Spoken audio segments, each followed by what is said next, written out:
तो हेलो बच्चों, आज हम बात करेंगे। हमने इससे पहले लेक्चर में किसकी बात की थी? कंडक्टिविटी की कंडक्टिविटी तक बात की थी। कंडक्टिविटी क्या थी? करंट इलेक्ट्रिसिटी के नाम के चैप्टर से हम पढ़ रहे थे करंट इलेक्ट्रिसिटी। तो हमारा जो आज का चैप्टर है वो क्या है? Current electricity. अब करंट इलेक्ट्रिसिटी में हमने कहां तक बात की थी? हम पढ़ चुके थे कंडक्टिविटी तक।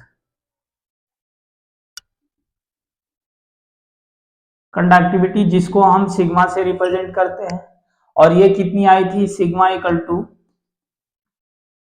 N E square tau divided by M. ये क्या आई थी हमारे पास? कंडक्टिविटी। कंडक्टिविटी की वैल्यू कितनी आई थी? N E square tau divided by M. और यही हमने बताया था कि ये क्या होगी? रेजिस्टिविटी के इनवर्सली प्रोपोर्शनल होगी।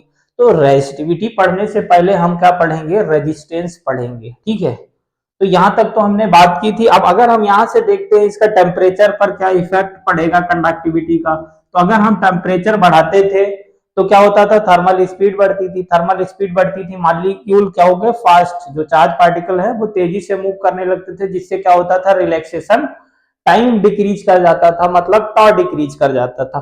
तो इसका भी अगर हम देखते हैं रिलेशन किस पे है? टॉ पे ही तो डिपेंड कर रहा है, डायरेक्टली प्रोपोर्शनल है। मतलब अगर ये टॉ डिक्रीज कर रहा था तो कंडक्टिविटी भी क्या डिक्रीज करेगी टेम्परेचर बढ़ाने से? तो टॉ डिक्रीज करता था, जिससे क्या होगा? सिग्मा भी डिक्रीज करेगा। सिग्मा भी डिक्रीज करेगा, मतलब अगर हम रेजिस्टिविटी की बात करें तो रेजिस्टिविटी क्या होगी? इंक्रीज करेगी। रेजिस्टिविटी क्या होगी? इंक्रीज करेगी। तो इसकी तो हम आगे बात करेंगे जब रेजिस्टिविटी पढ़ेंगे। हमने यहां तक बात की थी। अब हम बात करेंगे किसकी? रेजिस्टेंस की। रेजिस्टेंस क्या होता है? रेजिस्टेंस होता है जो चार्ज फ्लो है उसको अपोज करना। इसी प्रॉपर्टी को क्या बोलते हैं हम? रेजिस्टेंस। क्या बोलते हैं? रेजिस्टेंस।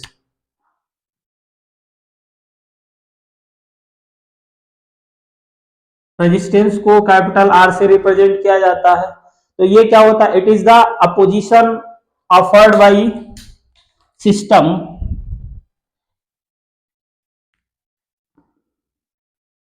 ये क्या होगा?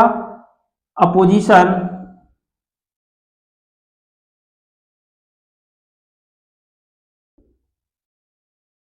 Offered by system to charge flow.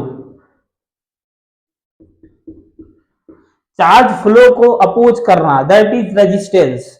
मतलब कहीं ना कहीं ये किसके? क्योंकि जो रेट ऑफ चार्ज फ्लो की क्या थी? करंट थी। करंट इज क्या थी? Rate of charge flow. तो अगर चार्ज को ही अपोज करेगा, मतलब कहीं ना कहीं करंट को अफेक्ट करेगा। इसका मतलब है कि जो भी वायर हमारे पास होगा, अगर उसका जितना ज्यादा रेजिस्टेंस होगा, वहां से क्या होगा? कम से कम, मतलब ज्यादा रेजिस्टेंस तो कम करंट फ्लो होगी। अब रेजिस्टेंस का क्या फॉर्मूला होता है? अगर हम बात करें आर इक्वल टू क्या होगा? अप्लाइड वोल्टेज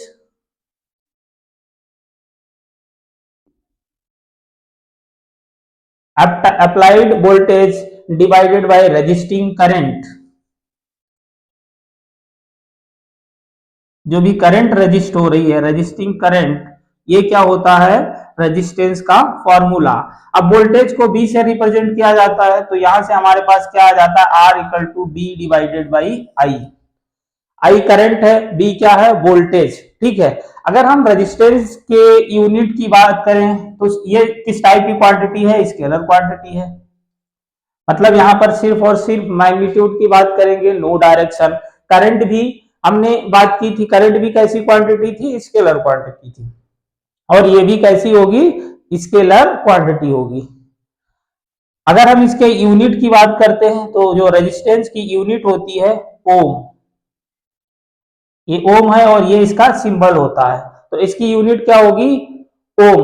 अब यहां पर एक नई क्वांटिटी आती है जिसको बोलते हैं कंडक्टेंस। कंडक्टेंस। कंडक्टेंस को क्या होता है? इसको जी से रिप्रेजेंट किया जाता है, और जी है वो inversely proportional, G equal to 1/r होता है। जैसे सिग्मा इक्वल टू 1/ρ होता है, और उसी तरीके से कंडक्टेंस भी क्या होती है, 1/r होती है। ये कंडक्टेंस आप उसमें इलेक्ट्रोकेमिस्ट्री के नाम के चैप्टर में केमिस्ट्री में भी पढ़ते हो। तो कंडक्टेंस कितनी हो, G = 1/r के बराबर होती है। और सिग्मा क्या था हमारे पास, 1/ρ के बराबर। ठीक है, तो अगर हम इसकी यूनिट की बात करें, इसकी यूनिट क्या होगी, इसकी यूनिट जो भी रेजिस्टेंस की यूनिट होगी उसकी उल्टी होगी। रेजिस्टेंस की यूनिट क्या है, ओम, तो इसकी क्या हो जाएगी, ओम इनवर्स। ओम इनवर्स को हम दूसरा नाम भी दिया जाता है मोह, या फिर ये भी बोल सकते हैं, एक और यूनिट होती है जिसको साइमेन बोलते हैं, साइमेंस। तो कंडक्टेंस की यूनिट क्या है, ओम इनवर्स, या मोह बोल सकते हैं, या फिर साइमेन बोल सकते हैं। तो ये तो हो गया हमारे पास किसके बारे में, रेजिस्टेंस कैसे कैलकुलेट करेंगे, कंडक्टेंस क्या होती है, inverse of resistance, G = 1/r। अब बात करते हैं कि किसी भी हम कंडक्टर में रेजिस्टेंस कैसे कैलकुलेट करेंगे, इसकी बात करते हैं। किस किस पर उसकी डिपेंडेंसी होती है, कैसे, किस पर डिपेंड करता है, किस पर डिपेंड नहीं करता है।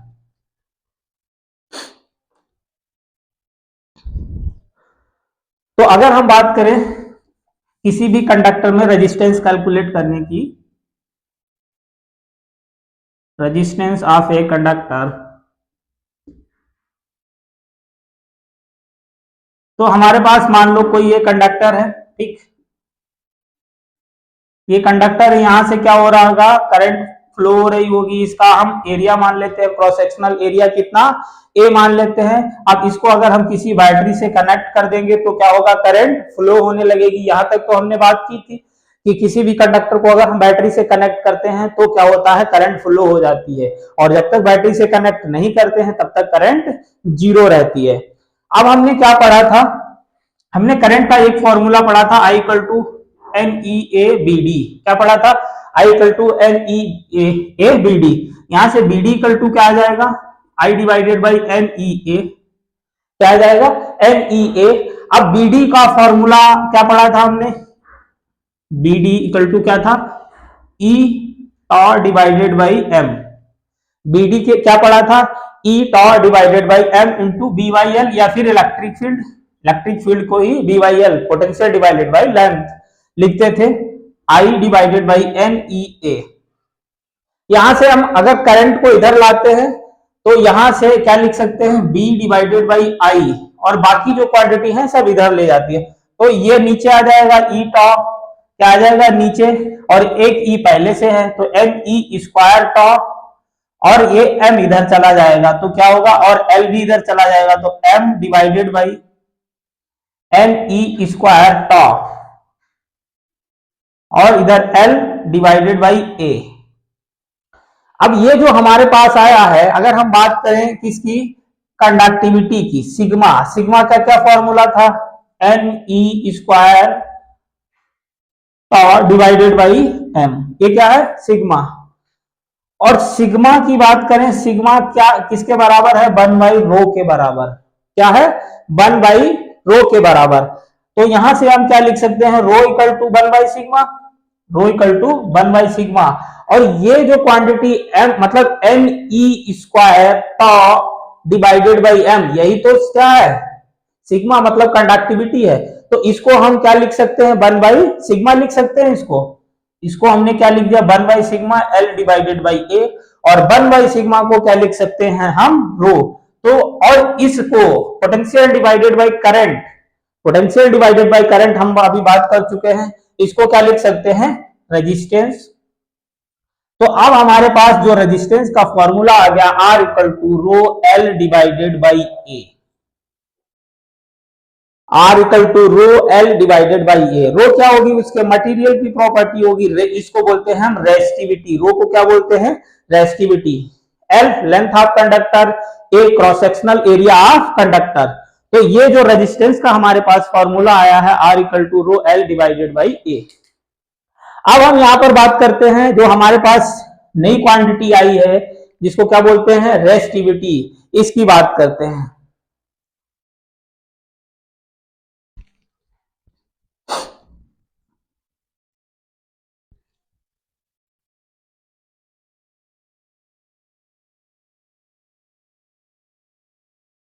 अब हम बात करेंगे रेजिस्टिविटी।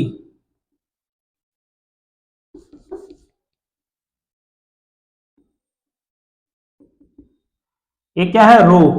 रो कितना निकाला हमने, m divided by n E square tau. ये क्या है, रो। इसको क्या लिख सकते हैं हम, 1/सिग्मा भी लिख सकते हैं। ठीक है, इसको क्या लिख सकते हैं, 1/सिग्मा। इसकी यूनिट क्या होगी, इसकी यूनिट क्या हो सकती है, अगर हम यूनिट की बात करें तो यूनिट क्या होगी रो की। अगर हम यहां से, हमारे पास क्या रिलेशन है, अगर हम फॉर्मूले की ही बात करते हैं तो क्या था, R equal to rho L divided by A. ठीक, तो रो इक्वल टू क्या आ जाएगा, R A divided by L. R resistance, इसकी यूनिट ओम है, ए एरिया है, इसकी मीटर स्क्वायर होगी, एल लेंथ है, इसकी मीटर होगी, 1 मीटर से मीटर कैंसिल हो जाएगा तो सिर्फ मीटर बचेगा। क्या यूनिट आ गई, ओम मीटर। तो इसकी रेजिस्टिविटी की यूनिट क्या होती है, ओम मीटर। क्या होगी, ओम मीटर। अगर हम इसकी डिपेंडेंसी की बात करें कि रेजिस्टिविटी किस पर डिपेंड करती है, डिपेंड्स ऑन, एक तो किस पे, मेटल पर डिपेंड करेगी, जो जिस टाइप का मटेरियल होगा उस पर डिपेंड कर रही होगी। अगर हम मटेरियल चेंज करेंगे तो रेजिस्टिविटी चेंज हो जाएगी। दूसरा किस पे डिपेंडेंसी है कि टेम्परेचर पर, टेम्परेचर चेंज करेंगे तो भी रेजिस्टिविटी में चेंज आएगा। अब अगर हम बात करें यहां पर, हमारे पास जो फॉर्मूला है रेजिस्टिविटी का, क्या फॉर्मूला आया है, m divided by n E square tau. क्या है, एन ई स्क्वायर टॉ। तो यहां से देखो, अगर हम इसकी बात करें रेजिस्टिविटी की, तो ये किस पे डिपेंड कर रही है,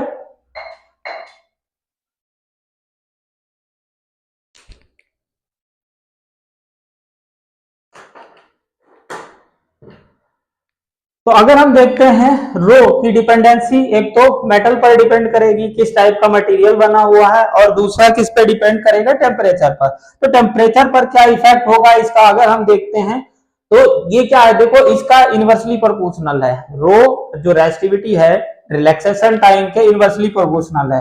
तो जैसे ही हम टेम्परेचर बढ़ाते थे तो थर्मल स्पीड बढ़ती थी, थर्मल स्पीड बढ़ने से क्या होता था, रिलैक्सेशन टाइम डिक्रीज कर जाता था, मतलब टॉ डिक्रीज कर जाता था। अब टॉ डिक्रीज करेगा तो रेजिस्टिविटी क्या होगी, बढ़ जाएगी, इंक्रीज हो जाएगी। तो ये किसका रिलेशन है, टेम्परेचर के साथ में रेजिस्टिविटी का। टेम्परेचर बढ़ाने से रेजिस्टिविटी क्या होती है, डिक्रीज करती है, सॉरी इंक्रीज करती है। टेम्परेचर इंक्रीज करने से रेजिस्टिविटी भी क्या होती है, इंक्रीज करती है।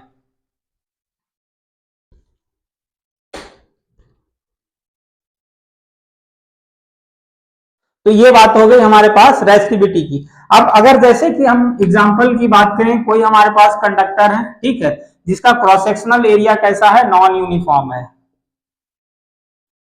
Cross sectional area non uniform है, यहाँ का कुछ अलग क्रॉस सेक्शनल एरिया होगा क्या, यहाँ का कुछ अलग होगा। तो यहाँ पर सबसे पहले अगर हम बात करें इनकी जो फ्री इलेक्ट्रॉन डेंसिटी है वो भी क्या होगी, सेम होगी। क्योंकि फ्री इलेक्ट्रॉन डेंसिटी किस पे, सिर्फ और सिर्फ मटेरियल पर डिपेंड करती है और किसी पर डिपेंडेंसी नहीं है। मतलब यहाँ की जो भी फ्री इलेक्ट्रॉन डेंसिटी होगी वही यहाँ की होगी, क्रॉस सेक्शनल एरिया कुछ भी हो। दूसरा क्या था, अगर हम बात करें कंडक्टिविटी, सिग्मा भी क्या होगा, सेम होगा। यहाँ की जो कंडक्टिविटी होगी वहां, क्योंकि ये भी मटेरियल पर ही डिपेंड करती है।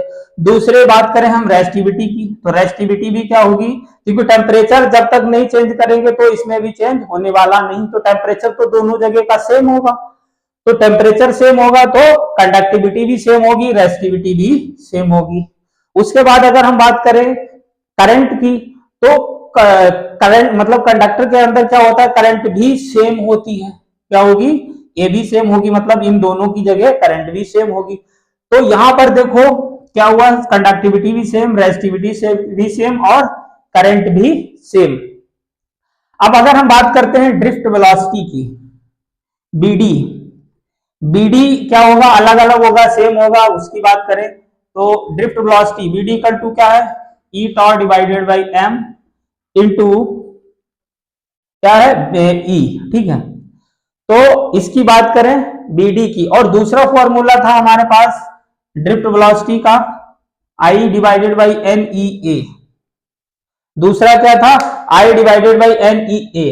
तो हम ये वाला क्यों नहीं लगा सकते, क्योंकि हमारे पास इसमें ये यहाँ पर क्या है, पोटेंशियल का रिलेशन आएगा। इलेक्ट्रिक फील्ड को अगर हम V बाई एल लिखेंगे, पोटेंशियल डिवाइडेड बाई लेंथ, लेकिन पोटेंशियल से कोई रिलेशन ही नहीं है। यहाँ पर क्वेश्चन में हमको ये पता, मतलब इसमें ये पता है कि करंट सेम है, तो करंट सेम है तो हम करंट वाला फॉर्मूला उठाएंगे। करंट सेम है, फ्री इलेक्ट्रॉन डेंसिटी भी सेम है, चार्ज भी सेम होगा। तो यहाँ पर देखो क्या है, drift velocity inversely proportional to area, क्या है, क्रॉस सेक्शनल एरिया के इनवर्सली प्रोपोर्शनल है। तो यहां से क्या होगा, जहां का एरिया ज्यादा वहां की ड्रिफ्ट वेलोसिटी कम। तो एरिया कहां का ज्यादा, यहां का, तो यहाँ की ड्रिफ्ट वेलोसिटी कम है, यहाँ की ज्यादा होगी, मतलब BD1 is more then BD2। तो ये रिलेशन आ गया ड्रिफ्ट वेलोसिटी के साथ। अगर हम बात करें इसका जो करंट डेंसिटी J की बात करते हैं, J करंट डेंसिटी, J क्या था हमारे पास, J क्या था, current per unit area, current per unit area. तो करंट तो सेम है, एरिया डिफरेंट है, तो ये भी डिफरेंट होगी और इसका भी, ये तो सेम है और ये क्या होगा, अगर ये ज्यादा है तो ये कम है, मतलब एरिया ज्यादा है तो करंट डेंसिटी कम है। तो यहाँ का भी कहाँ का, जहां का एरिया कम होगा वहां की करंट डेंसिटी ज्यादा होगी, मतलब J1 is more then J2। उसके बाद हम बात करते हैं इलेक्ट्रिक फील्ड की। अगर हम बात करें इलेक्ट्रिक फील्ड की, तो इलेक्ट्रिक फील्ड की बात करें, इलेक्ट्रिक फील्ड का क्या रिलेशन है, J equal to sigma into E, J equal to sigma into E. अब यहां से देखो ये तो सेम है, सिग्मा क्या है, सेम, तो क्या हो जाएगा, directly proportional to electric field. Current density किसके डायरेक्टली प्रोपोर्शनल आ गई, इलेक्ट्रिक फील्ड की। तो जो अब जिसकी करंट डेंसिटी ज्यादा होगी उसकी इलेक्ट्रिक फील्ड भी ज्यादा होगी, मतलब जहां का एरिया कम होगा वहां की इलेक्ट्रिक फील्ड ज्यादा होगी। E1 is more then E2। तो ये क्वेश्चन IIT में पूछा गया था, ठीक। तो यहां पर ये क्या क्या डिफरेंट होगा, क्या सेम होगा, इसकी बात की हमने, ठीक है। अब हम बात करेंगे ओम्स लॉ की, इसकी बात करेंगे ओम्स लॉ। ये जो हमने पढ़ा था J equal to sigma E, यही क्या था, इसको वेक्टर फॉर्म में चेंज करेंगे। सिग्मा भी क्या है, oh sorry, J current density कैसी क्वांटिटी है, वेक्टर क्वांटिटी है, और इलेक्ट्रिक फील्ड भी कैसी क्वांटिटी है, वेक्टर क्वांटिटी है। इसी को बोला था vector form of Ohm's law. अब हम बात करेंगे ओम्स लॉ की। तो ओम्स लॉ क्या कहता है कि कांस्टेंट टेम्परेचर पर कंडक्टर में पोटेंशियल है वो करंट के डायरेक्टली प्रोपोर्शनल होता है। ओम्स लॉ के अकॉर्डिंग, ओम्स लॉ कहता है at constant temperature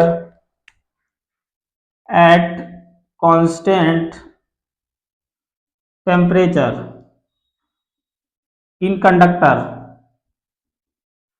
B directly proportional to I, potential directly proportional to current. तो यहां से हम क्या लिख सकते हैं, B by I equal to constant, B by I equal to constant.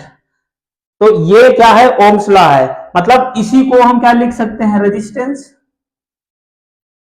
क्या लिख सकते हैं, रेजिस्टेंस। B बाई आई को क्या लिख सकते हैं, रेजिस्टेंस, मतलब रेजिस्टेंस भी क्या होगा, कांस्टेंट होगा। जब तक हम मटेरियल नहीं चेंज करेंगे तो रेजिस्टेंस चेंज नहीं होगा। अब जैसे कि अगर हम बात करें, हमारे पास मान लो करंट और पोटेंशियल के बीच में ग्राफ दिया गया है, ठीक। अगर हम बाई एक्सिस में पोटेंशियल लेते हैं, एक्स एक्सिस में करंट लेते हैं, ये मान लो कोई हमारे पास ग्राफ है, ये जो एक्स एक्सिस से एंगल बना रहा है फाई, क्या बना रहा है, फाई। तो अगर हम इसका स्लोप निकालेंगे, स्लोप कैसे निकालते हैं, किसी भी लाइन का स्लोप कैसे निकालेंगे, change in by divided by change in x. तो चेंज इन बाई में क्या है, पोटेंशियल है, तो इसका स्लोप किसके बराबर होगा, टेन थीटा के बराबर, मतलब टेन फाई के बराबर, ठीक है, इक्वल टू। अब कैसे निकालेंगे, change in by divided by change in x, मतलब बी डिवाइडेड बाई आई, और b डिवाइडेड बाई आई ये क्या है, रेजिस्टेंस है। तो क्या होगा, जो भी स्लोप इसका बाई एक्सिस में कौन, पोटेंशियल, एक्स एक्सिस में करंट है, तो इसका बी आई कर्व का स्लोप हमें क्या देगा, रेजिस्टेंस देगा। क्या देगा, रेजिस्टेंस। तो slope of B I curve क्या देगा, रेजिस्टेंस। अगर हम बात करें अगर हम इनका मतलब चेंज कर देते हैं, वाई एक्सिस में करंट, एक्स एक्सिस में पोटेंशियल, वाई एक्सिस में करंट, एक्स एक्सिस में पोटेंशियल, यहां से हमारे पास कोई मान लो ये ग्राफ बना है, इसका एंगल हम φ2 मान लेते हैं, ठीक, क्या मान लेते हैं, φ2। तो अब इसका हम स्लोप निकालते हैं, इसका स्लोप क्या होगा, tan φ2 के बराबर, फाई क्या, tan φ2 के बराबर कैसे, स्लोप क्या होता है, change in by divided by change in, अब बाई में, बाई एक्सिस में करंट है तो आई डिवाइडेड बाई बी, इसी को क्या लिख सकते हैं, 1/r लिख सकते हैं, क्योंकि डी बाई आई क्या होता है, आर, तो ये 1/r होगा। मतलब रेजिस्टेंस का क्या रिलेशन होगा, स्लोप के साथ में inversely proportional, R equal to 1 slope. तो ये हमें देखना है कब कौन से एक्सिस में दिया गया, अगर बी वर्सेस आई का मतलब बाई एक्सिस में पोटेंशियल, एक्स एक्सिस में करंट दिया है तो स्लोप डायरेक्टली इक्वल टू किसके होगा, रेजिस्टेंस के बराबर, मतलब इस ग्राफ का स्लोप क्या देगा, रेजिस्टेंस। और अगर बाई एक्सिस में करंट कर दिया, एक्स एक्सिस में पोटेंशियल दे दिया, तो इसका क्या देगा, जो स्लोप है वो इनवर्स होगा, मतलब स्लोप इक्वल टू क्या होगा, 1/r के बराबर, या r इक्वल टू 1 स्लोप के बराबर। तो ये तो इसके स्लोप की बात हो गई। जैसे कि अगर हम क्वेश्चन की बात कर लें,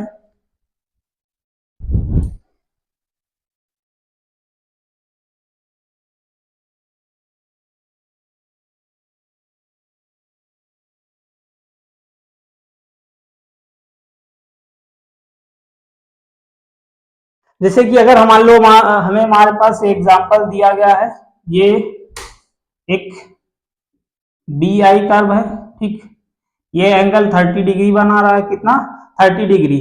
तो यहां पर इसका रेजिस्टेंस कौन देगा, बी आई का स्लोप इसके स्लोप के बराबर होगा। स्लोप किसके बराबर होगा, tan 30 डिग्री के बराबर। tan 30 की वैल्यू कितनी होती है, 1/√3। तो यहां पर कितना आ गया स्लोप, 1/√3। अब अगर हम बात करें, हमारे पास बाई डायरेक्शन में करंट है, एक्स डायरेक्शन में पोटेंशियल है, सेम एंगल है, 30 डिग्री बना रहा है, ठीक, 30 डिग्री बना रहा है, तो यहां से रेजिस्टेंस क्या होगा, 1/स्लोप के बराबर, 1/स्लोप के बराबर। मतलब स्लोप क्या होगा, tan थीटा के बराबर, tan 30 के बराबर। tan 30 की वैल्यू 1/√3 क्या होगी, 1/√3, मतलब यहां से क्या आ जाएगा, √3। तो देखो यहाँ पे स्लोप कितना आया, 1/√3, यहाँ पे कितना आया, √3 के बराबर। तो इस टाइप के क्वेश्चन आएंगे, हम सॉल्व कर लेंगे। अब हम बात करते हैं रेजिस्टेंस की डिपेंडेंसी के बारे में।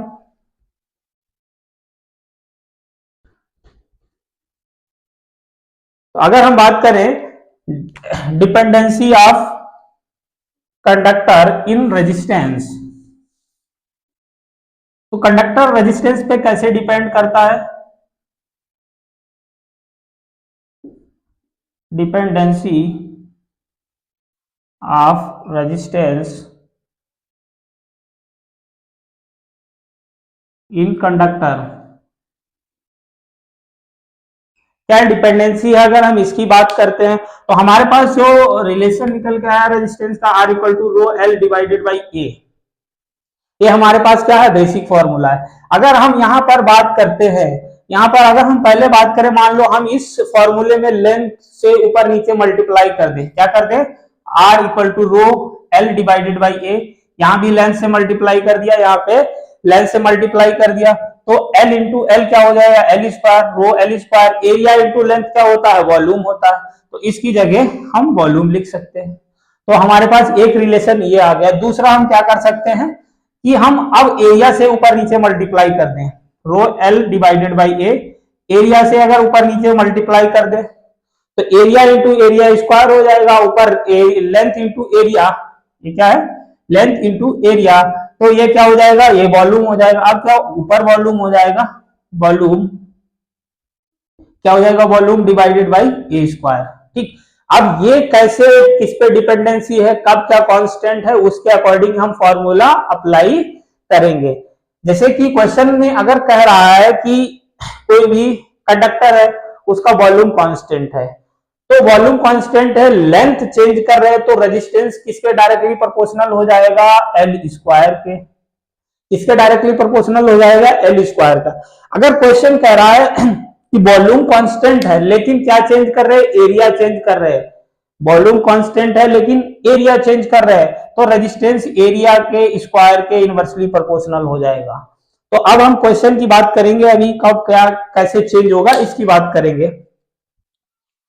तो अब हम बात करते हैं, मान लो हमारे पास हम किसी भी कंडक्टर लेंथ कब मानेंगे, दो जो उसके टर्मिनल पॉइंट है उनके बीच की length, length between terminal point.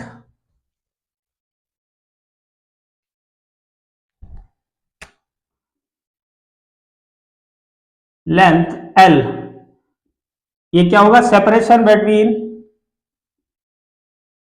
Terminal point, terminal point के बीच के सेपरेशन को ही क्या बोलते हैं, लेंथ। तो हमारे पास अगर कोई कंडक्टर है, ठीक, उसका क्या है, एरिया कांस्टेंट है, क्या है, अगर हम बात करें एरिया कांस्टेंट है, तो हमारे पास R equal to rho L divided by A. Question ने कह दिया कि एरिया कांस्टेंट है, एरिया कांस्टेंट है तो यहां से देखो रेजिस्टेंस किसके, लेंथ के डायरेक्टली प्रोपोर्शनल है, किसके हो गया, रेजिस्टेंस जो है लेंथ के डायरेक्टली प्रोपोर्शनल हो गया। अगर क्वेश्चन में कह दे कि वॉल्यूम कांस्टेंट है, क्या कह दे, वॉल्यूम कांस्टेंट है, तो वॉल्यूम कांस्टेंट है, same formula R equal to rho L divided by A apply करेंगे। अब यहां से देखो हमें वॉल्यूम ऊपर नीचे वॉल्यूम लाना पड़ेगा, तभी तो वॉल्यूम कांस्टेंट करेंगे, मतलब लेंथ से मल्टीप्लाई करेंगे ऊपर नीचे, तो क्या हो जाएगा, rho L square divided by area into length क्या हो जाएगा, वॉल्यूम, और वॉल्यूम को क्या कर दिया कांस्टेंट, तो यहां से resistance directly proportional to L square हो जाएगा, क्या हो जाएगा, directly proportional to L square. ठीक है, अगर हम यहां पर बात करें रेडियस के साथ में, क्या करें, रेडियस के साथ में अगर हम यहाँ पर एरिया में, अब एरिया क्या होगा, वायर का एरिया क्या होगा, पाई आर स्क्वायर, जो भी कंडक्टर होगा उसका एरिया, अगर रेडियस आर है तो क्या होगा, पाई आर स्क्वायर। तो अगर हम एरिया रेडियस के साथ में लिखेंगे तो एरिया क्या है, directly proportional to R square होता है, पाई आर स्क्वायर है, पाई कांस्टेंट है, तो directly proportional to R square. मतलब यहां से अगर हम बात करें, ये क्या किया हमने, अच्छा एरिया, वॉल्यूम कांस्टेंट है तो लेंथ के डायरेक्टली प्रोपोर्शनल हो गया। अब अगर हम बात करें इसका एरिया के साथ में क्या रिलेशन होगा, एरिया की आगे बात करेंगे, अच्छा ठीक है, तो यहाँ पे तो एरिया वो चला ही गया क्योंकि एरिया कांस्टेंट कर दिया पहले, इसमें एरिया कांस्टेंट है, इसमें वॉल्यूम कांस्टेंट है। अब अगर हम मान लो जैसे कि एग्जांपल लेते हैं, कब किधर लेंथ लेंगे, कब कौन सी लेंथ लेंगे इसकी बात करते हैं। तो हमारे पास कोई मेटल का ब्लॉक है, ठीक, क्या है, मेटल ब्लॉक, हमारे पास कोई मेटल ब्लॉक है, जैसे कि अगर हम बात करें मान लो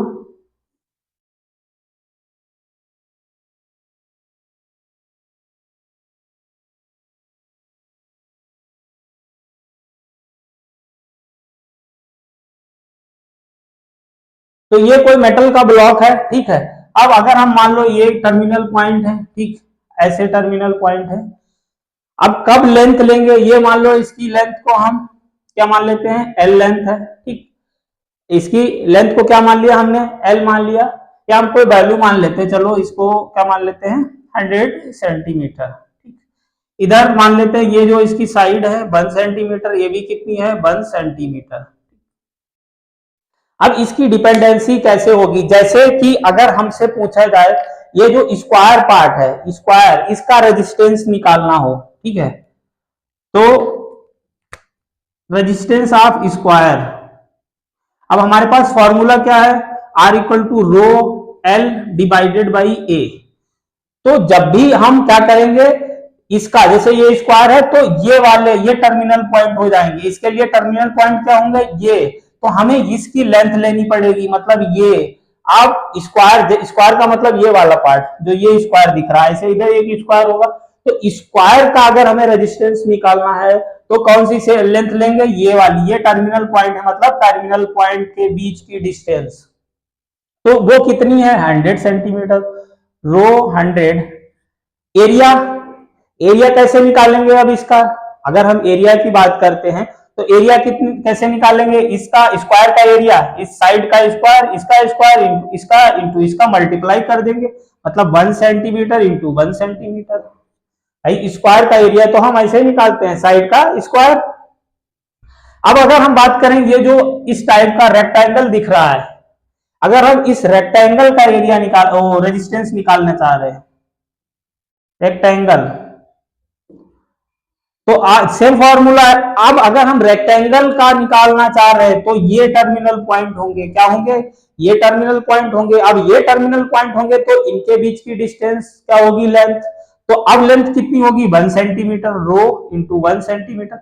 अब इसका एरिया कितना होगा रेक्टेंगल का, लेंथ इंटू साइड, तो क्या होगा 100 into 1 centimetre, 100 centimetre into 1 centimetre. तो यहां से अगर हम देखते हैं किसका रेजिस्टेंस ज्यादा आ रहा है, रेक्टेंगल का ज्यादा आ रहा है कि स्क्वायर का ज्यादा आ रहा है। इसको 100 से मल्टीप्लाई कर रहे हैं, इसको 100 से डिवाइड कर रहे हैं, नीचे तो 1 ही 1 है, मतलब क्या होगा, इन दोनों का रेजिस्टेंस पहली बात तो क्या होगा, अलग अलग होगा, इक्वल नहीं होगा, not equal to resistance of rectangle, ठीक है। लेकिन ज्यादा किसका होगा, जिसकी लेंथ ज्यादा होगी, क्योंकि ये लेंथ पे डायरेक्टली प्रोपोर्शनल है, जिसकी लेंथ ज्यादा होगी। तो लेंथ किसकी ज्यादा है, स्क्वायर की, length of square is more then length of rectangle.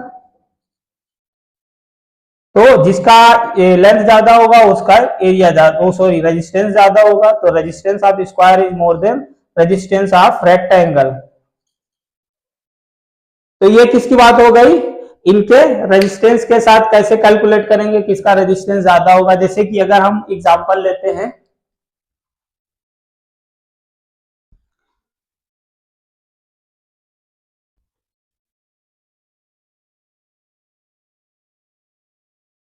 हम क्या लेते हैं एग्जांपल, हमारे पास मान लो कोई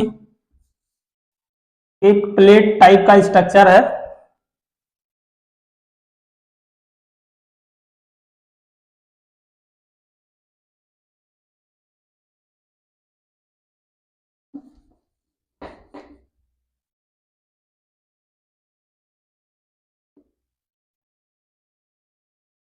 ये प्लेट टाइप का स्ट्रक्चर है। अगर हम इसको ऐसे, ये क्या है, प्लेट टाइप का स्ट्रक्चर है।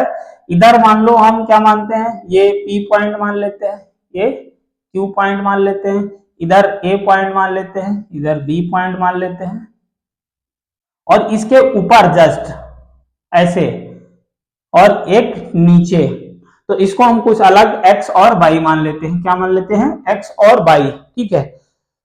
तो यहां पर अगर हम बात करें, वॉल्यूम तो कांस्टेंट होगा, वॉल्यूम पिछले वाले केस में भी कांस्टेंट था, वॉल्यूम थोड़ी चेंज होगा, वॉल्यूम क्या है, कांस्टेंट है। अब वॉल्यूम कांस्टेंट है तो रेजिस्टेंस डायरेक्टली प्रोपोर्शनल क्या होगा, एल स्क्वायर के डायरेक्टली प्रोपोर्शनल होगा। तो एल स्क्वायर के डायरेक्टली प्रोपोर्शनल, जिसकी लेंथ ज्यादा उसका रेजिस्टेंस ज्यादा।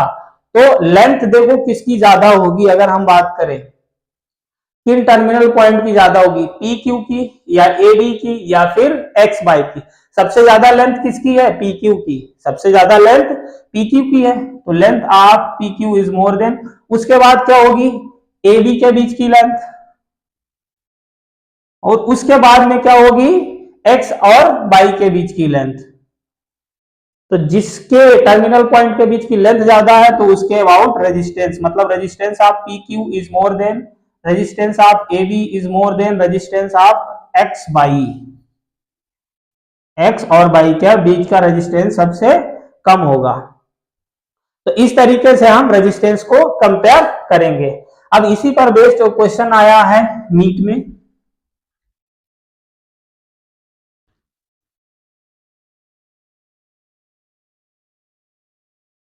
तो क्वेश्चन ये है, नीट का क्वेश्चन है। क्वेश्चन कह रहा है दो स्क्वायर मेटल प्लेट्स हैं जिनके दोनों सेम मेटल की बनी हुई है और सेम थिकनेस है, थिकनेस भी क्या है, सेम। टू मेटल प्लेट, वो भी कैसी है, स्क्वायर टाइप की, टू स्क्वायर मेटल प्लेट।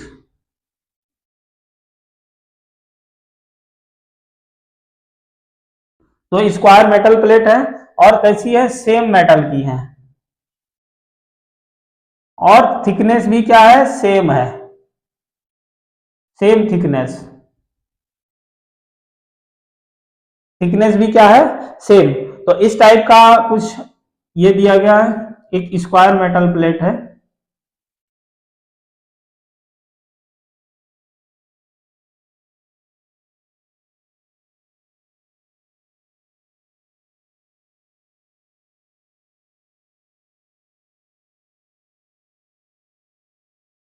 ठीक है, ये कनेक्टेड है आपस में कुछ इस तरीके से, इस तरीके से कनेक्टेड है।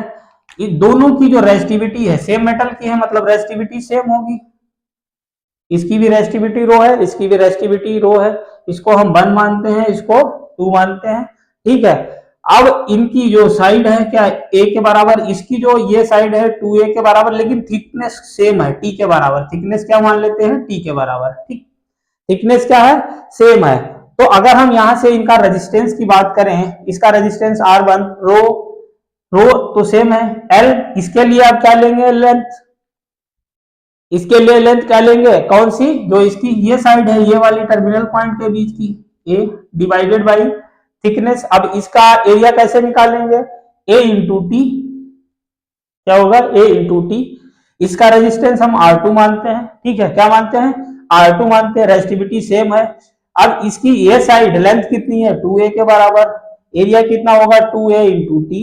तो यहां से क्या होगा, रो 2a divided by 2a into T. 2a से 2a कैंसिल हो गया, क्या आएगा, रो बाई टी। क्या आएगा, रो बाई टी। यहां से a से a कैंसिल हो गया, ये भी रो बाई टी। तो R1 R2 क्या सेम आ रहे हैं, क्या आ रहे हैं, same. R1 equal to R2, तो रेजिस्टेंस क्या होंगे, सेम होंगे। तो ये तो हो गई इसके रेजिस्टेंस की बात। अब हम आगे बात करते हैं एरिया चेंज करने से क्या होगा, क्रॉस सेक्शनल एरिया, जो भी कंडक्टर है उसका क्रॉस सेक्शनल एरिया से क्या इफेक्ट आएगा, इसकी बात करेंगे। क्रॉस सेक्शन एरिया, इसको ए से रिप्रेजेंट करते हैं। ठीक, ये क्या होगा, अगर मान लो हमारे पास कंडक्टर है, क्या है, length constant. Length constant formula क्या है, R equal to rho L by A. अगर ये कांस्टेंट है तो रेजिस्टेंस क्या होगा, इनवर्सली प्रोपोर्शनल टू एरिया। क्या होगा, एरिया के इनवर्सली प्रोपोर्शनल होगा। कब, लेंथ को कांस्टेंट कर रहे हैं तो लेंथ को कांस्टेंट, जब हम एरिया का कांस्टेंट कर रहे थे तो लेंथ के डायरेक्टली प्रोपोर्शनल था रेजिस्टेंस। अब हमने लेंथ को कांस्टेंट किया तो एरिया के इनवर्सली प्रोपोर्शनल। अगर हम रेडियस के साथ देखते हैं तो रेडियस क्या होगी, पाई आर स्क्वायर। तो पाई तो कांस्टेंट है, मतलब रेडियस के स्क्वायर के इनवर्सली प्रोपोर्शनल होगा रेजिस्टेंस, रेडियस के स्क्वायर के इनवर्सली प्रोपोर्शनल होगा। अगर हम बात करते हैं, क्या कांस्टेंट करते हैं, वॉल्यूम की, वॉल्यूम कांस्टेंट। अगर हम वॉल्यूम कांस्टेंट करते हैं तो वॉल्यूम को अब हमें टर्म में लाना पड़ेगा। तो वॉल्यूम लेंथ से ऊपर नीचे मल्टीप्लाई कर देते, एल स्क्वायर, नीचे एरिया इंटू लेंथ, वॉल्यूम हो जाएगा। तो रेजिस्टेंस कितना आया था, रो वॉल्यूम डिवाइडेड बाई क्या हो जाएगा, अच्छा एक मिनट, एरिया को हमें क्या करना, वॉल्यूम कांस्टेंट कर रहे हैं ना, एरिया से रिलेशन निकालना है, क्योंकि हम किसकी बात करें, एरिया। तो हम एरिया से ऊपर नीचे मल्टीप्लाई कर देंगे, क्या कर देंगे, एरिया से ऊपर नीचे मल्टीप्लाई कर देंगे। तो क्या हो जाएगा, एल इंटू ए, ये वॉल्यूम हो जाएगा, मतलब वॉल्यूम डिवाइडेड बाई नीचे क्या हो जाएगा, ए स्क्वायर। अब वॉल्यूम अगर कांस्टेंट है तो रेजिस्टेंस क्या होगा, एरिया के स्क्वायर के इनवर्सली प्रोपोर्शनल हो गया। अब अगर हम रेडियस के साथ देखेंगे तो A directly proportional to R square होता है। तो ए स्क्वायर क्या होगा, आर की पावर 4 के बराबर होगा, मतलब रेजिस्टेंस क्या होगा, इनवर्सली प्रोपोर्शनल टू आर की पावर 4। जब कब एरिया अगर चेंज कर रहे हैं, लेंथ कांस्टेंट है तो रेडियस के इनवर्सली प्रोपोर्शनल आएगा, स्क्वायर के इनवर्सली प्रोपोर्शनल आएगा, एरिया के इनवर्सली प्रोपोर्शनल आएगा।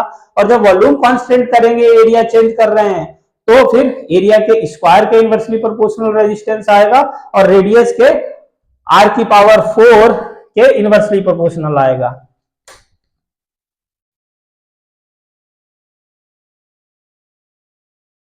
तो ये बात हो गई क्रॉस सेक्शनल एरिया चेंज करने से क्या इफेक्ट आता है।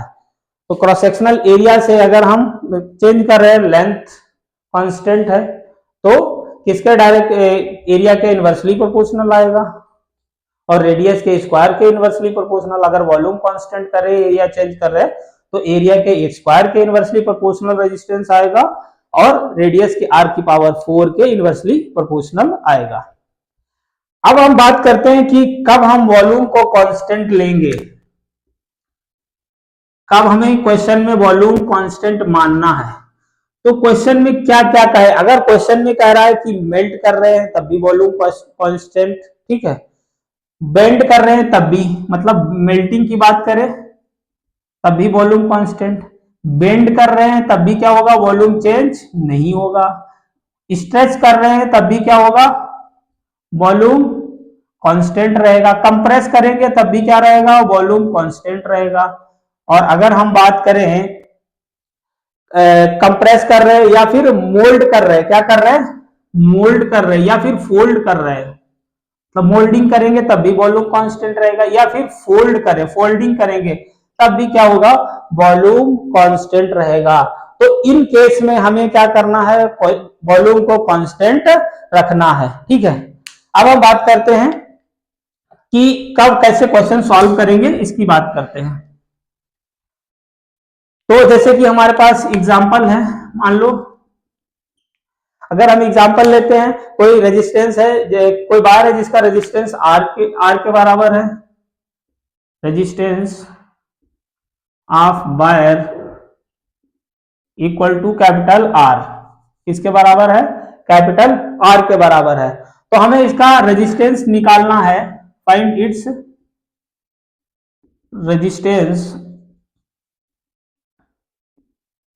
रेजिस्टेंस फाइंड करना है। अगर हम पहले पॉइंट की बात करें, इफ इट्स लेंथ को क्या कर दे हम n टाइम्स बढ़ा दे तो रेजिस्टेंस में क्या चेंज आएगा।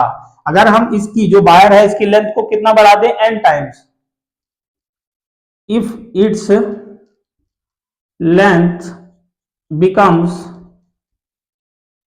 n टाइम, अब लेंथ को हम जैसे ही n टाइम बढ़ाएंगे तो इसमें क्या चेंज होगा, पहले की लेंथ l थी, हमने l डैश कितना हो गई हमारे पास n इंटू l के बराबर, कितनी हो गई l इंटू, अब लेंथ बढ़ा रहे हैं मतलब इसको क्या कर रहे हैं, स्ट्रेच कर रहे हैं, n टाइम्स बाई स्ट्रेचिंग, क्या कर रहे हैं, स्ट्रेच कर रहे हैं। अब जैसे ही क्वेश्चन में स्ट्रेचिंग की बात हुई, मतलब क्या है, वॉल्यूम कांस्टेंट है, क्या है, वॉल्यूम कांस्टेंट। क्वेश्चन में क्या आ गया, वॉल्यूम कांस्टेंट। अब वॉल्यूम कांस्टेंट होता है तो रेजिस्टेंस का लेंथ के साथ क्या रिलेशन होता है, क्योंकि अब हम लेंथ में चेंज कर रहे हैं, तो पहले जो बताया था लेंथ में जब चेंज कर रहे हैं वॉल्यूम कांस्टेंट था तो लेंथ से ऊपर नीचे मल्टीप्लाई किया था हमने, तो रेजिस्टेंस का रिलेशन क्या आया था, लेंथ के directly proportional to L square के बराबर। तो यहां से अगर हम बात करें, पहले का रेजिस्टेंस R है, बाद का R डैश मान लेते हैं, इक्वल टू पहले की लेंथ L है, बाद की लेंथ कितनी हो गई, N इंटू L, इसका क्या है, स्क्वायर है, L से L कैंसिल हो जाएगा, N का स्क्वायर हो जाएगा। तो देखो यहां से रेजिस्टेंस क्या हो गया, R dash equal to N square R, पहले का जो भी रेजिस्टेंस होगा उसके जितने टाइम, अगर जैसे लेंथ को डबल करेंगे तो n की वैल्यू 2, लेंथ को डबल करेंगे n की वैल्यू 2, 2 का स्क्वायर करेंगे 4, मतलब कितना हो जाएगा, 4r हो जाएगा। लेंथ को 3 टाइम्स करेंगे, n की वैल्यू 3, 3 का स्क्वायर 9, 9 टाइम्स रेजिस्टेंस हो जाएगा। तो जिस हिसाब से लेंथ में चेंज करेंगे उसके स्क्वायर टाइम से इसमें रेजिस्टेंस में चेंज आएगा। लेंथ को डबल, रेजिस्टेंस 4 टाइम, लेंथ को 3 टाइम्स, रेजिस्टेंस 9 टाइम्स, अगर लेंथ को हम 4 टाइम करेंगे तो रेजिस्टेंस 16 टाइम हो जाएगा। तो इस तरीके से चेंज आएगा। अब अगर मान लो हम दूसरे केस में बात करते हैं कि इसको हमने स्ट्रेच करके इसकी रेडियस को आधा कर दिया, क्या कर दिया, radius by stretching radius is half, क्या कर दी हमने, आधी कर दी। तो पहले रेडियस r थी, अब कितनी हो गई, r बाई 2, r डैश कितनी हो गई, r बाई 2। अब रेडियस को जब स्ट्रेच कर रहे तो मतलब वॉल्यूम कांस्टेंट, क्या हो जाएगा, वॉल्यूम कांस्टेंट हो जाएगा। और जैसे वॉल्यूम कांस्टेंट हुआ हमारे पास, तो यहां से अब हम क्या कर रहे हैं, रेडियस चेंज कर रहे हैं। रेडियस चेंज करने का मतलब क्या, एरिया चेंज कर रहे हैं। एरिया चेंज करेंगे तब वॉल्यूम कांस्टेंट, तो हमने अभी बात की थी क्या था, रेजिस्टेंस। अगर हम एरिया चेंज कर रहे तो ये क्या था, एरिया के स्क्वायर के इनवर्सली प्रोपोर्शनल और रेडियस के r की पावर 4 के इनवर्सली प्रोपोर्शनल आया था रेजिस्टेंस। तो यहां से देखो क्या रिलेशन आएगा, r की पावर 4, तो पहले का रेजिस्टेंस r है, कितना है, r है, ठीक है, बाद का r डैश है। अब इनवर्सली प्रोपोर्शनल है मतलब r2 डिवाइडेड बाई r1, तो बाद की रेडियस r/2 है, पहले की रेडियस r है, इसकी क्या होगी होल पावर, r से r कैंसिल, 1/2 की पावर 4 कितना आ जाएगा 1/16, तो r डैश कितना हो जाएगा 16r के बराबर, क्या हो जाएगा r डैश कितना हो जाएगा 16r डैश के बराबर। तो इस तरीके से क्वेश्चन आएंगे। अब अगर हम बात करें अगले क्वेश्चन की,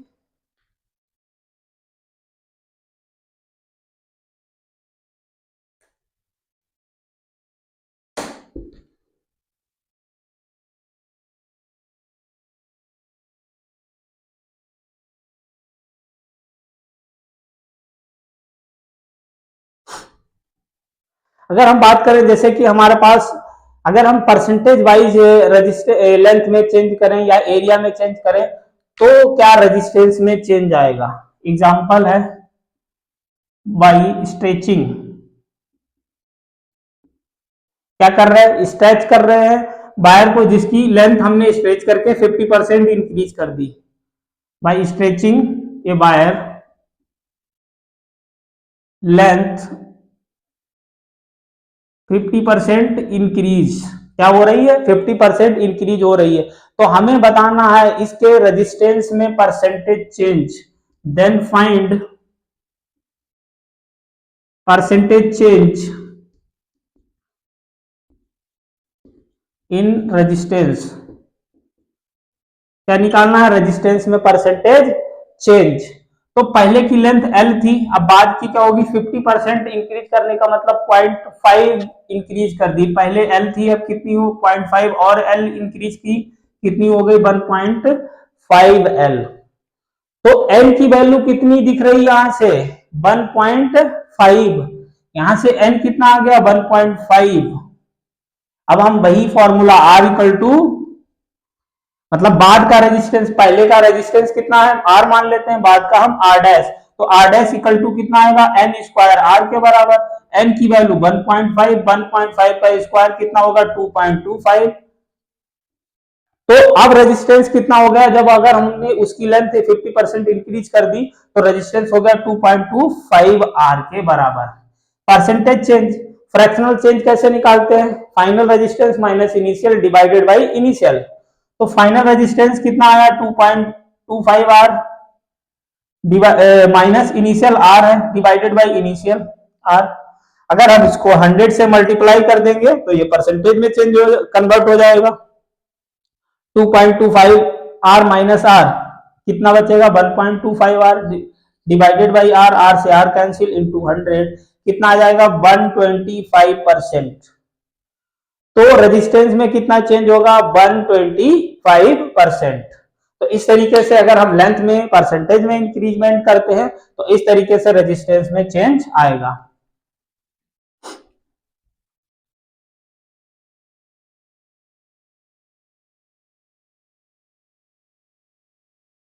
अब अगर हम बात करें मान लो किसी वायर को उसकी लेंथ को हमने 10% इंक्रीज किया, सेम वैसे ही क्वेश्चन है, ठीक, by stretching a wire length 10% increase कर रही है, तो पहले की लेंथ L होगी, बाद की कितनी हो जाएगी 10% का मतलब 0.1, कितनी बढ़ाई 0.1, तो L प्लस 0.1 L कितनी हो गई 1.1 L। N की वैल्यू कितनी आ गई 1.1, R डैश इक्वल टू क्या होता है N स्क्वायर R के बराबर, N की वैल्यू 1.1 का स्क्वायर इंटू R, तो ये क्या हो जाएगा 1.21, क्या हो जाएगा 1.21।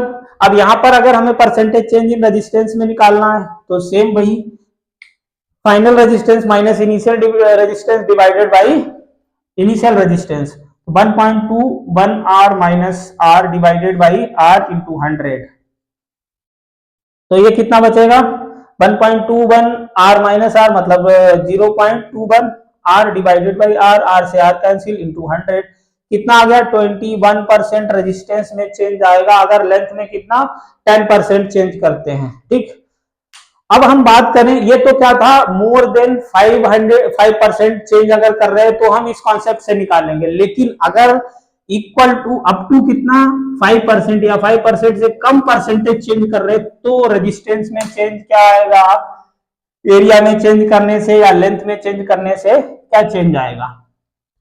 ये क्या था 5% से ज्यादा। ठीक है, अब हम बात करते हैं कि कितना कांस्टेंट वॉल्यूम पर, at constant volume, at constant volume, तो अगर हम बात करें स्मॉल चेंज के लिए, for small change, small change, और स्मॉल चेंज का मतलब अप टू 5%, कितना 5%, अप टू 5%, तो कैसे निकालेंगे, जब भी अगर मान लो उसकी लेंथ में, मतलब अगर हम बात करें इफ लेंथ में चेंज मतलब डेल्टा एल अगर x% चेंज है, कितना x% चेंज कर रहे हैं तो रेजिस्टेंस में कितना चेंज आएगा, रेजिस्टेंस में भी इसका डबल चेंज आएगा। अगर लेंथ में कितना कर रहे हैं x% तो रेजिस्टेंस में कितना होगा 2x%, क्या होगा 2x%। अगर हम बात करें एरिया की, कि अगर हम एरिया में x% चेंज कर रहे हैं, इफ डेल्टा ए x% है तो रेजिस्टेंस में क्या होगा, अगर हम एरिया में x% चेंज करेंगे तो रेजिस्टेंस डिक्रीज होगा, लेकिन कितना -2x, यहां पर लेंथ में चेंज x% चेंज करने से ये डबल होगा 2x% प्लस का होगा, लेकिन ये क्या होगा माइनस का 2x%, मतलब डिक्रीज करेगा, क्या करेगा डिक्रीज करेगा। अगर हम बात करें रेडियस में चेंज कर रहे हैं, मतलब डेल्टा आर स्मॉल आर, ठीक है, रेडियस में चेंज कर रहे हैं x%, तो रेजिस्टेंस में क्या चेंज आएगा, इसके 4 टाइम्स, क्या आएगा 4 टाइम्स, लेकिन डिक्रीज करेगा, क्या करेगा डिक्रीज करेगा, तो r कितना होगा -4x%, किसमें चेंज होगा रेजिस्टेंस में, अगर इसमें रेडियस में, क्योंकि r की पावर 4 थी इसकी, यहाँ पर स्क्वायर था इसलिए यहाँ पर भी स्क्वायर था, कांस्टेंट वॉल्यूम के लिए बात कर रहे हैं, कांस्टेंट वॉल्यूम के केस में ये था। अब जैसे कि अगर हम एग्जांपल लेते हैं, मान लो बाय स्ट्रेचिंग, क्या करें स्ट्रेच कर रहे हैं, ठीक है, स्ट्रेच करके हमने क्या लेंथ में 2% चेंज किया, लेंथ में कितना 2% इंक्रीज की लेंथ, तो रेजिस्टेंस में कितना चेंज होगा, सीधा कितना, अगर इसमें x कर रहे हैं तो इसमें 2x, मतलब इसमें 2 कर रहे हैं तो इसमें कितना होगा 4% इंक्रीज ही करेगा रेजिस्टेंस। लेकिन अगर हम बात करें कि हम कंप्रेस करके किसी भी ब्लॉक को उसका एरिया चेंज कर रहे हैं, कितना कंप्रेस कर रहे हैं, मतलब 3% एरिया हमने इंक्रीज किया, क्या किया इंक्रीज बाय कंप्रेसिंग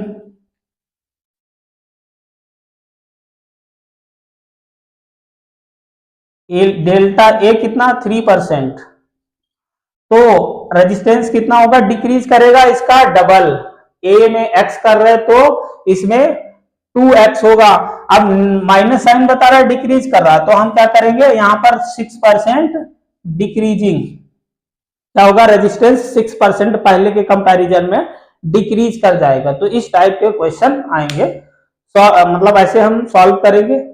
अब बाकी आगे लेक्चर में बात करेंगे, ठीक है, okay, thank you for watching, please channel को सब्सक्राइब कर देना।